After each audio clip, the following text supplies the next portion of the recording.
बिस्मिल्लाहिर्रहमानिर्रहीम। अस्सलाम वालेकुम। मैं हूं साद जुल्फ़िकार खान। आज हमारे साथ एक ऐसी शख्सियत मौजूद हैं जो तालीम और स्पोर्ट्स को साथ लेके चल रहे हैं। गिलगित बल्तिस्तान से अपने सफ़र का आगाज़ किया और लाहौर से होते हुए अभी इस्लामाबाद में मौजूद हैं और इस्लामाबाद में नमल यूनिवर्सिटी के स्पोर्ट्स डायरेक्टर हैं। मेरी मुराद सर जमशेद ईसा। अस्सलाम वालेकुम सर। वालेकुम सलाम sir. Thank you for your time sir. Thank you so much sir. Sir हम स्टार्ट करते हैं। सबसे पहले आपकी जर्नी के बारे में हम जानना चाहेंगे कि कैसे वो स्टार्ट हुई, कैसे आपने अपने सफ़र का आगाज़ किया और फिर आपने अपनी तालीम के साथ साथ अपने स्पोर्ट्स को भी कैरी ऑन किया। इसके बारे में हमें कुछ बताइए। जी साद, जैसे कि आपने बताया कि बेसिकली तो मेरा ताल्लुक़ गिलगित बल्तिस्तान से है, but due to education purpose आप कह लें, हम सिंध हैदराबाद से होते हुए देन मेरी एजुकेशन लाहौर से और देन इस्लामाबाद में यहाँ पिछले कुछ 4 साल से एज ए डायरेक्टर स्पोर्ट्स काम कर रहा हूँ नमल यूनिवर्सिटी में। तो बेसिकली जो मेरा एज एन एथलीट जो मेरा करियर स्टार्ट होता है वो प्रोफेशनली मैं जब when I was student of intermediate और हैदराबाद बोर्ड में जो एथलेटिक्स इंटर बोर्ड के कंपटीशन होते हैं वहाँ मैंने पार्टिसिपेट किया and I was the fastest athlete. और मैं हैदराबाद बोर्ड के जो बेस्ट एथलीट था मैं वहाँ पे। देन मैं गवर्नमेंट कॉलेज यूनिवर्सिटी लाहौर से थ्रू मेरी जो एजुकेशनल कैरियर रही है वो स्पोर्ट्स स्कॉलरशिप पे मैंने वहाँ एडमिशन लिया और स्पोर्ट्स स्कॉलरशिप पे मेरी तालीम वहाँ पे मैंने bachelors in commerce BCom honours किया और उसके बाद मैंने फिर MSc in physical education and sports sciences. Administration की तरफ रुझान कैसे आया? आपने नेशनली भी हमें पता है कि रिप्रेजेंट कर चुके हैं और पार्टिसिपेट किया, इंटरनेशनल भी आपने इवेंट्स में पार्टिसिपेट किया डिफरेंट गेम्स में। तो आपका एडमिनिस्ट्रेशन की तरफ किस तरह से रुझान आया और माशाल्लाह से अभी आप काफ़ी कामयाब हैं, क्योंकि हम देखते हैं कि नमल की स्पोर्ट्स को आपने कहाँ से कहाँ पे और कितने जल्दी वक्त में आप उसको लेके गए। तो किस तरह से इस तरफ आपका आना हुआ? देखिए साद, कोई भी प्रोफेशनल स्पोर्ट्समैन होता है ना, उसमें ये कुछ स्किल्स ऑटोमेटिकली आ जाती है being a sportsman. For example उसमें लीडरशिप स्किल्स आएंगे, उसमें एडमिनिस्ट्रेटिव स्किल्स आएंगे। तो जैसे कि मैंने आपको बताया कि मैं प्रोफेशनल एथलीट था, मैंने अपने यूनिवर्सिटी को रिप्रेजेंट किया, मैंने पाकिस्तान को नेशनल लेवल पर रिप्रेजेंट किया है और मैंने एक प्राइवेट ऑफिशियल टूर नहीं था बट एक प्राइवेट टूर में पाकिस्तान को मैंने रिप्रेजेंट किया है दुबई में, जुबली गेम्स के नाम से था। तो इन तमाम इवेंट्स में पार्टिसिपेट करने के बाद, इनको ऑब्जर्व करने के बाद बहुत सारी चीज़ें मुझे सीखने को मिली, न सिर्फ बीइंग एन एथलीट बट वहीं से एडमिनिस्ट्रेटिवली मैंने देखा कि स्पोर्ट्स मैनेजमेंट क्या होती है। इन तमाम इवेंट्स से मुझे सीखने को मिला। I was also the president of Ravians health and sports society, जो कि यूनिवर्सिटी लेवल की सोसाइटी थी। तो मेरा जो स्टूडेंट कैरियर था उसी से ही स्पोर्ट्स मैनेजमेंट की तरफ मेरा ज़्यादा रुझान था, तो मैंने वहीं से मैंने स्टार्ट किया और अल्हम्दुलिल्लाह इसमें काफ़ी अभी आप नमल के स्पोर्ट्स डायरेक्टर हैं, तो इसी से हम बात को आगे लेके चलते हैं कि नमल में आपका सफ़र जब शुरू हुआ तो हम ये जानते हैं कि नमल की स्पोर्ट्स काफ़ी तनाजुली का शिकार थी और उस तरह से फैसिलिटीज़ भी नहीं थी और कोई एक अच्छा इंफ्रास्ट्रक्चर भी नहीं था, उस तरह से प्रॉपर कोई चीज़ नहीं थी। तो कैसे आप नमल की स्पोर्ट्स को मतलब विद इन 2 या 3 ईयर्स आप एकदम से ऊपर लेके गए और ऐसी ऐसी गेम्स में हमने पार्टिसिपेट किया और ना सिर्फ पार्टिसिपेट किया बल्कि इवेंट्स जीते भी और मेडल्स भी लेके आए। तो ये किस तरह से ये पॉसिबल हुआ इतनी जल्दी? देखिए साद, I join Namal back in 2020, फरवरी 2020 में मैंने ज्वाइन किया था। और यहाँ पे आके व्हेन आई सॉ कि यहाँ पे फैसिलिटीज़ तो थी इनके पास, जैसे आपको पता है, आप खुद भी स्पोर्ट्समैन हैं, हमारे साथ आपने काम किया हुआ है। हमारे पास एक state of the art gymnasium है, ग्राउंड्स है, बट थोड़ी सी जिस चीज़ की लैकिंग थी वो यहाँ पे ये थी कि एक प्रॉपर अपॉर्चुनिटीज़ नहीं थी स्टूडेंट्स के पास। तो अल्हम्दुलिल्लाह नमल के एडमिनिस्ट्रेशन ने मेरी यहाँ पे इंडक्शन की, तो then we started working on it. तो हमने एक प्रोफेशनल स्पोर्ट्स कल्चर लाने की कोशिश की, क्योंकि मेरा अपना बैकग्राउंड एक ऐसी यूनिवर्सिटी से, एक ऐसे इदारे से मैं पढ़ के आया था, गवर्नमेंट कॉलेज यूनिवर्सिटी लाहौर, जहाँ पे एक बहुत स्पोर्ट्स का एक बड़ा रिच कल्चर है। वहाँ उस यूनिवर्सिटी ने बहुत बड़े बड़े नाम पैदा किए हैं, रमीज़ राजा, इंज़माम उल हक और इस तरह के बेतहाशा डिफरेंट गेम्स में बड़े बड़े एथलीट्स गवर्नमेंट कॉलेज यूनिवर्सिटी ने पैदा किए। तो वही एक कल्चर मैंने कोशिश की कि यहाँ पे हम लेके आए, एक प्रोफेशनल स्पोर्ट्स कल्चर दे दें। उसके लिए हमने बस स्टार्ट से ही काम स्टार्ट किया और हमने मिल के काम किया है। मेरे साथ आप जैसे स्टूडेंट्स, आप जैसे बहुत सारे और मेरे स्टूडेंट्स हैं जिन्होंने अच्छा रिस्पांस दिया। देखिए ये एक टू वे, कामयाबी का एक जो है ना टू वे प्रोसेस होता है स्पोर्ट्स में भी। जब आप एडमिनिस्ट्रेटिवली चीज़ें ठीक करते हैं तो देन आपके स्पोर्ट्समैन का या आपके स्टूडेंट्स का भी एक पॉजिटिव रिस्पांस आना बहुत ज़रूरी है। तो हमने बिल्कुल स्टार्ट में इनिशियली मिल के काम स्टार्ट किया। डेफिनेटली स्टार्ट में कुछ चैलेंजेस भी थे हमारे लिए, बट अल्हम्दुलिल्लाह हमने उनको ओवरकम कर लिया। और पिछले 3 साल से जितना हमने आप लोगों के साथ मिल के, स्टूडेंट्स के साथ मिल के, नमल के एडमिनिस्ट्रेशन के साथ मिल के जितना काम किया है, अल्हम्दुलिल्लाह बहुत पॉजिटिव और अच्छे रिजल्ट्स आने शुरू हो गए। सर, नमल की स्पोर्ट्स की बात करें तो मेरे ख्याल से वॉलीबॉल का अगर जिक्र ना किया जाए तो ये ज़्यादती होगी। और शायद वॉलीबॉल ही वो पहली गेम थी जहाँ से सफ़र का आगाज़ हुआ, और अल्हम्दुलिल्लाह अभी तक 3 साल से अनबीटन है जोनल चैम्पियनशिप में। तो क्या आप कहना चाहेंगे वॉलीबॉल टीम के हवाले से? पहले सईद अली हसनैन थे, 2 साल उन्होंने कप्तानी की माशाल्लाह से, उसमें कामयाब रहे। फिर नुमान हैं, वो भी किस तरह से लीड करें, तो वॉलीबॉल टीम के लिए आपको क्या कहना है? देखिए वॉलीबॉल टीम, मैं आपको बता दूं, जब मैंने ये टीम्स मैंने यहाँ पे बनाना स्टार्ट की तो मुझे जो सबसे ज़्यादा इंस्पिरेशन मिली थी वो वॉलीबॉल टीम से ही मिली। ठीक है। जब मैंने अपनी वॉलीबॉल टीम देखी कि मेरे वॉलीबॉल के लड़कों में इतना टैलेंट है, तो वहीं से मुझे एक बूस्ट मिला कि मैं इस यूनिवर्सिटी में, इस इदारे में रह के और भी अच्छी टीम्स तैयार कर सकता हूँ। शायद आप भी उस टीम के हिस्सा थे जब हमने फर्स्ट ईयर मेरी ज्वाइनिंग के बाद हमने टीम्स बनाई।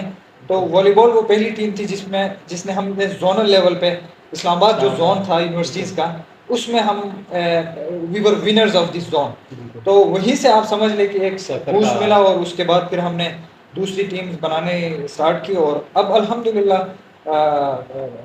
यू कैन सी कि हम स्पोर्ट्स में इस जोन पे, इस्लामाबाद रीजन पे टॉप पे है। और इसी साल हम आउट ऑफ 7 जोनल इवेंट्स हम लोग 5 में चैंपियंस रहे हैं, और जो 2 इवेंट्स है उसमें हम सेमीफाइनल अनफॉर्चुनेटली। इसी तरह से वॉलीबॉल तो है, उसके साथ साथ डिफरेंट और ऐसी ऐसी स्पोर्ट्स हैं जिनमें इस्लामाबाद की यूनिवर्सिटी शायद पार्टिसिपेट ही नहीं करती। Exactly. और हमने पार्टिसिपेशन के साथ साथ उसमें मेडल्स भी जीते, और इवन की नेशनल गेम्स में भी गए। तो आप वो कुछ उन स्पोर्ट्स के बारे में बताएं, वो कौन कौन सी स्पोर्ट्स ऐसी हैं जिनमें पार्टिसिपेट ही नहीं करती इस्लामाबाद की यूनिवर्सिटीज़ और नेशनल गेम्स? देखिए साथ जो HEC के अंडर, क्योंकि हम लोग डायरेक्ट HEC के अंडर आते हैं और हमारे जो मेन फोकस होता है वो HEC के इवेंट्स होते हैं। तो HEC ईयरली मेन और वुमेन के लिए different sports events, activities conduct करवाते हैं। HEC में 35 प्लस इवेंट्स, कभी कभार 35, 36, 37 तक मेन इवेंट्स है जो हर साल HEC कंडक्ट करवाते हैं, और 25 वुमेन इवेंट्स हैं। आपकी बात बिल्कुल दुरुस्त है कि स्पेशली इस जोन में या इस्लामाबाद की बहुत सारी ऐसी यूनिवर्सिटीज़ हैं जिनके स्टूडेंट्स को शायद ऐसे ऐसे गेम्स हैं, उनके नाम भी शायद पता ना हो। फॉर एग्जांपल मैं आपको बता दूं, जुजुत्सु के नाम से है, ताइक्वांडो भी इतना यहाँ पे नहीं खेली जाती है इस रीजन में। और इसके अलावा ऐसे मार्शल आर्ट्स की बहुत सारी गेम्स हैं। तो बट ये है कि देखिए आपने अपॉर्चुनिटीज़ देने हैं, तो इसी का नतीजा है कि हमने रिसेंटली जो नेशनल गेम्स हुए कोयटा में, वहाँ नमल के 10 से ज़्यादा बच्चों ने पार्टिसिपेट किया डिफरेंट डिपार्टमेंट्स की तरफ से। और उसमें ऑलमोस्ट 3 से 4 बच्चियाँ हमारी मेडल्स भी लेके आई, जिसमें ताइक्वांडो की हमारी बच्ची थी, वो ब्रॉन्ज मेडल लेके आई है। हमारी टेबल टेनिस की बच्ची है, वो ब्रॉन्ज मेडल लेके आई HEC को रिप्रेजेंट करते हुए। और इसी तरह हमारी 2 बच्चों ने आर्मी को भी रिप्रेजेंट किया है रग्बी में और वॉलीबॉल में। तो इस तरह के बेतहाशा गेम्स है जिसमें स्टूडेंट्स पार्टिसिपेट कर सकते हैं, और वो उनको मोटिवेशन। जी एग्जैक्टली, मोटिवेशन। अच्छा, आप सिर्फ किस तरह से स्ट्रेटजीज बनाते हैं अपने जो स्टूडेंट्स हैं, जो हमारे प्लेयर्स हैं, उनकी ग्रोथ के लिए, उनकी डेवलपमेंट के लिए, कैसे उनको बूस्टअप करते हैं? देखिए साहब, मैंने पहले भी आपसे बात की कि जब स्पोर्ट्स में प्रोफेशनल इन्वायरमेंट देते हैं ना, तो वो बहुत ज़रूरी है। किसी भी आप जगह पे काम करें तो प्रोफेशनल इन्वायरमेंट देना स्टूडेंट्स के लिए बहुत ज़रूरी है। तो उसके लिए हम आपको पता है कि at the beginning of the year हम लोग प्रॉपर ट्रायल्स कंडक्ट करवाते हैं। ट्रायल्स कंडक्ट करवाने के बाद बच्चों की सिलेक्शन होती है। जो बच्चे मेरिट पे आते हैं उन बच्चों को हम फिर एक प्रॉपर ट्रेनिंग कैंप में रखते हैं। वो आप एज ए प्लेयर आपने देखे होगी ये सारी चीज़ें। तो हम बस सिंपल फॉर्मूला है, आपने मेरिट पे बच्चों की सिलेक्शन करनी है, प्रॉपर उनको ट्रेनिंग देनी है, और देन आपने कंपटीशन की तरफ लेके जाना है। तो इसमें एक मेजर चीज़ वो ये चीज़ है कि मेरिट बहुत ज़रूरी है। जब तक आप मेरिट पे बच्चे सेलेक्ट नहीं करेंगे आपको रिजल्ट्स अच्छे नहीं आएंगे। अच्छा सर, हम बात करते हैं क्योंकि अब डिफरेंट टीम्स होती हैं, जैसे वॉलीबॉल है या बास्केटबॉल है, फुटबॉल है, ये जो टीम गेम्स हैं, उसमें ये होता है कि अब डिफरेंट बैकग्राउंड से, डिफरेंट डिफरेंट एथनिक बैकग्राउंड से, और Exactly. डाइवर्सिटी भी है उसमें, रिलीजियस का भी हम्म, डिफरेंस होता है, तो वहाँ से वो लोग आते हैं और उनमें ज़ाहिर है फिर कन्फ्लिक्ट भी होता है, डिसएग्रीमेंट्स भी होते हैं, क्योंकि अगर अच्छे प्लेयर्स हैं तो डेफिनेटली हर बंदा चाहता है कि ये मेरी स्ट्रेटजी फॉलो की जाए। तो उन कॉन्फ्लिक्ट्स को दूर करने के लिए, उन डिसएग्रीमेंट्स को दूर करने के लिए देयर इज़ अ कोच, यहाँ पे कैप्टन भी है, मगर आपका रोल क्योंकि मैं जानता हूँ कि बहुत इंपॉर्टेंट है, तो वो आप कैसे उसको ओवरकम करते हैं? देखिए साथ जो स्पोर्ट्स की खूबसूरती यही है ना कि आप जिस भी जहाँ पे भी जाए, स्पोर्ट्स एक ऐसी चीज़ है जो समझे कि एक डाइवर्सिटी को स्ट्रेंथ में कन्वर्ट करती है। तो इसी तरह हमारी टीम्स में भी यही है, क्योंकि यूनिवर्सिटी है जहाँ पे पूरे पाकिस्तान से स्टूडेंट्स आते हैं। तो मैंने एक बात की कि मेरिट पे हम कंप्रोमाइज़ नहीं करते, चाहे बच्चा जिस भी बैकग्राउंड से आए, चाहे जिस भी एरिया से आए, जिस गेम में उसकी एक्सपर्टीज़ है और जिस गेम में उसकी परफेक्शन है, हम उसको अपनी टीम में उसकी सिलेक्शन करते हैं। और सेकेंडली देन हमने इन्वायरमेंट बच्चों को ऐसा दिया होता है कि वहाँ पे वो बहुत ही कंफर्टेबल फील करते हैं। एक फ्रेंडली इन्वायरमेंट होता है, इसमें कोई हम फेवरेटिज्म या इस तरह की कोई चीज़ हम लेके नहीं आते हैं। तो अल्हम्दुलिल्लाह हमारी टीम्स में आपने देखा होगा कि बहुत एक फ्रेंडली माहौल होता है, चाहे वो कैंप का हो, चाहे वो मैचेस का हो। कुछ गेम्स ऐसी होती है जो एरिया टू एरिया वेरी करती है। फॉर एग्जांपल आपने फुटबॉल की बात करें तो आप फिर लियारी बलूचिस्तान या फिर गिलगित चित्राल, इसमें थोड़ी ज़्यादा खेली जाती है। तो आप वॉलीबॉल की बात करें तो फिर आप शकरगढ़, कश्मीर और पन्नू KPK में ज़्यादा खेली जाती है। तो इसी तरह हमारे पास पूरे पाकिस्तान से अल्हम्दुलिल्लाह बच्चे आते हैं, तो जिसकी जो गेम में एक्सपर्टी होती है हम उस बच्चे को उसी गेम में सेलेक्ट करते हैं। फिर आप भी स्पोर्ट्समैन रहें और इसको आप हैंडल भी करें, तो एक डाइट का होना एक स्पोर्ट्समैन के लिए और प्रॉपर फिटनेस का होना कितना ज़रूरी है?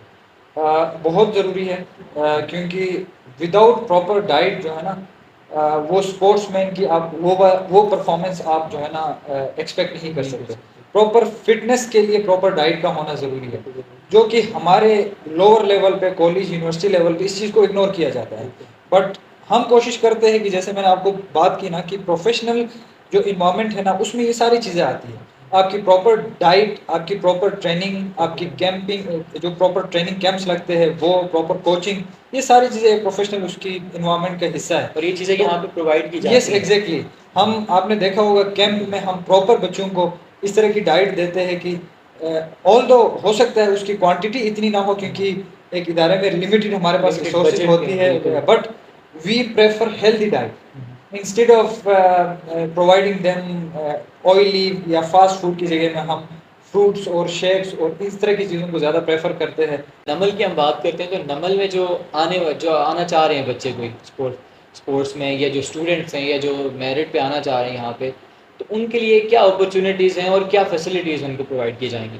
साथ जैसे हमने बात की कि हमने यहाँ पे एक स्पोर्ट्स कल्चर डेवलप किया हुआ है, उसके लिए हमने काफ़ी काम किया और हायर अथॉरिटीज़ के साथ मिल के हमने काफ़ी चीज़ें सेट की हुई है। उसमें एक तो स्पोर्ट्स बेस्ड पे एडमिशन है, हमने कुछ सीट्स हमने जो है ना वो स्पेसिफिकली स्पोर्ट्स के लिए हमने, ताकि स्पोर्ट्स कोटे पे बच्चे जो अच्छे नेशनल लेवल के एथलीट्स है या जो अच्छा परफॉर्म कर सकते हैं नेशनल लेवल पे, उनके लिए स्पोर्ट्स कोटा हमने इंट्रोड्यूस कराया है। वहाँ पे बच्चे अप्लाई कर सकते हैं, नमल में स्पोर्ट्स बेस पे एडमिशन ले सकते हैं। और अगर उनमें ऐसा आउटस्टैंडिंग बच्चे जो नेशनल लेवल का प्लेयर हो, उसके लिए हम 100% स्कॉलरशिप भी देते हैं। तो यहाँ पे बहुत सारी अपॉर्चुनिटीज़ है, बच्चे आ सकते हैं। और आने के बाद यहाँ पे एक तो ये है कि कोई भी नमल का स्टूडेंट जो डिग्री होल्डिंग स्टूडेंट, क्योंकि वो HEC का एक क्राइटेरिया है, वो किसी भी गेम में आके ओपन ट्रायल दे सकता है। अगर उसकी सिलेक्शन होती है then he will be part of Namal teams. तो जब नमल का टीम का हिस्सा बनता है तो वो HEC के इवेंट्स में रिप्रेजेंट करेगा नमल को।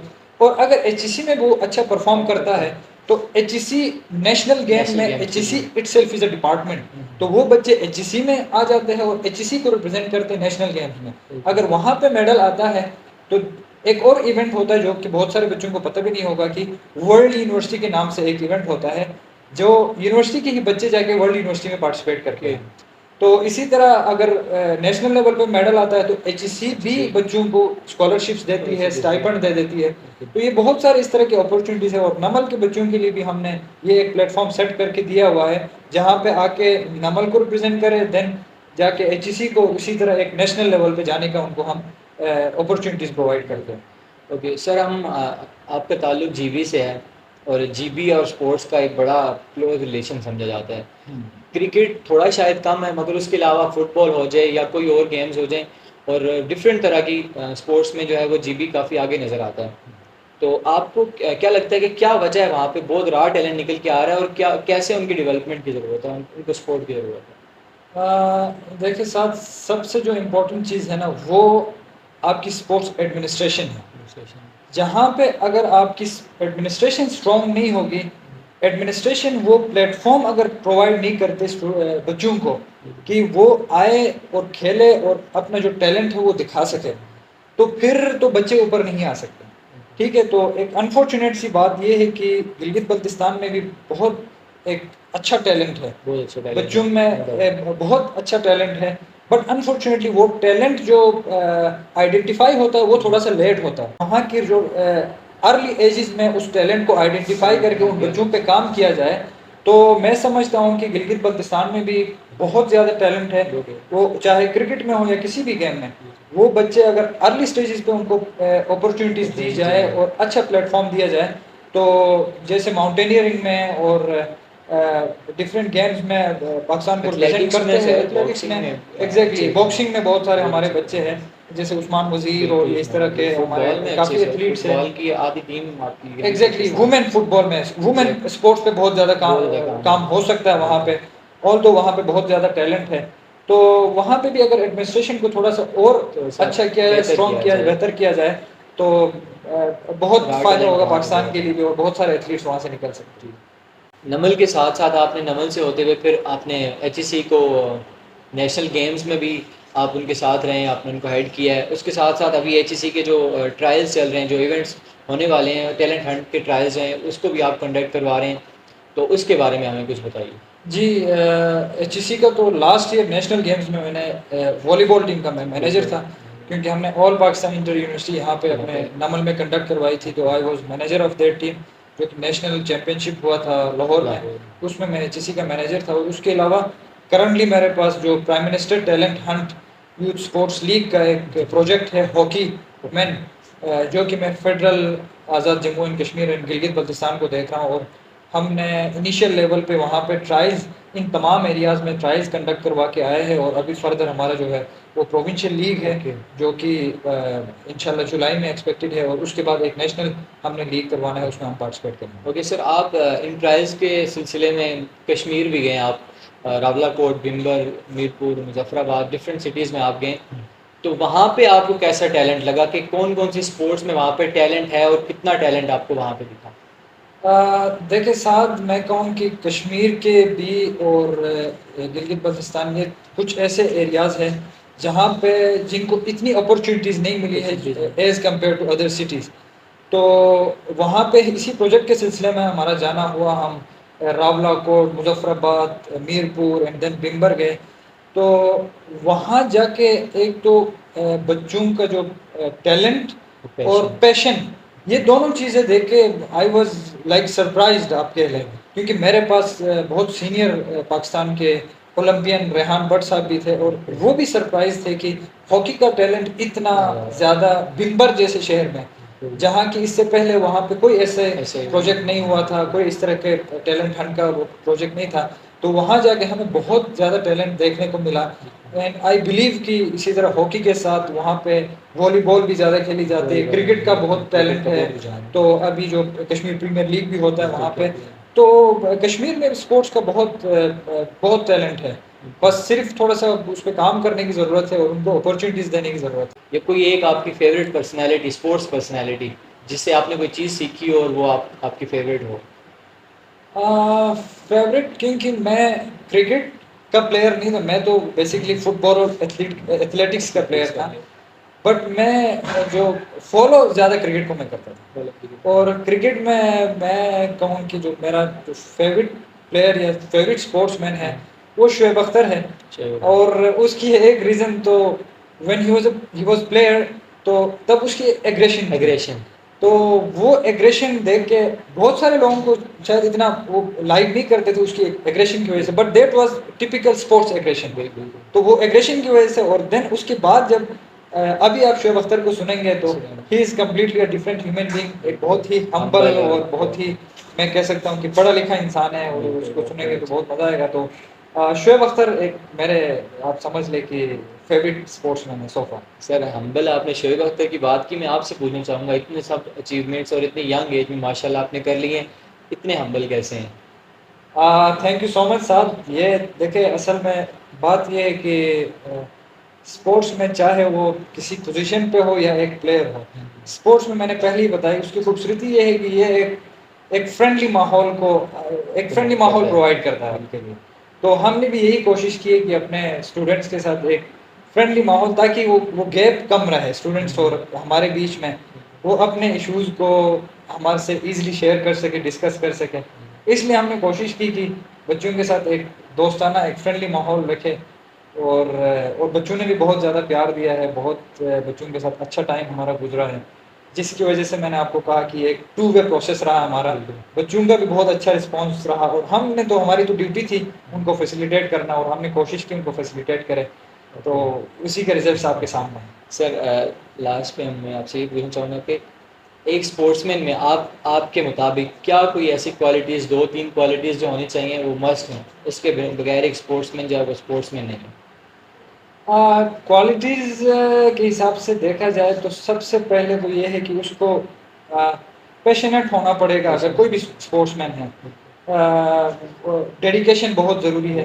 अगर if you are professional sportsman then you have to compromise on many things. देखिए, अगर आप प्रोफेशनल है तो आपकी training is the most important thing, उसके लिए आप दूसरी चीज़ों को आपको सेक्रीफाइस करना पड़ता है। तो वो डेडिकेशन जो है ना, वो स्पोर्ट्समैन में होना चाहिए। जैसे कि हम यहाँ पे ट्रेनिंग कैंप्स लगाते हैं, तो आपको पता है कि बहुत सारे बच्चे छोटे छोटे रीजंस की वजह से वो ट्रेनिंग कैंप से मिस होते हैं। तो बिल्कुल हम यही बच्चों को भी यही कहते हैं कि if you are professional then you have to be punctual, you have to be dedicated towards your sports. तो ये कुछ चीज़ें बहुत ज़रूरी है। और सेकेंडली, एटीट्यूड स्पोर्ट्समैन का, आप जहाँ पे भी जाए आपके एटीट्यूड से पता होना चाहिए कि you have learn from sports. आपके बात करने के अंदाज इस तरह होना चाहिए कि आप वाकई एक स्पोर्ट्समैन, प्रोफेशनल स्पोर्ट्समैन हैं। तो स्पोर्ट्समैन जो है ना, वो बाकी लोगों के लिए सोसाइटी में मेरे हिसाब से रोल मॉडल होना चाहिए। अच्छा सर, लास्ट पे आप कोई पैगाम देना चाहेंगे जो स्पोर्ट्समैन हमें देख रहे हैं या जो नॉर्मल जो जनरल पब्लिक है वो देख रही है, उनको कोई पैगाम देना चाहेंगे स्पोर्ट्स के हवाले से, या कोई भी एक पैगाम देना चाहेंगे?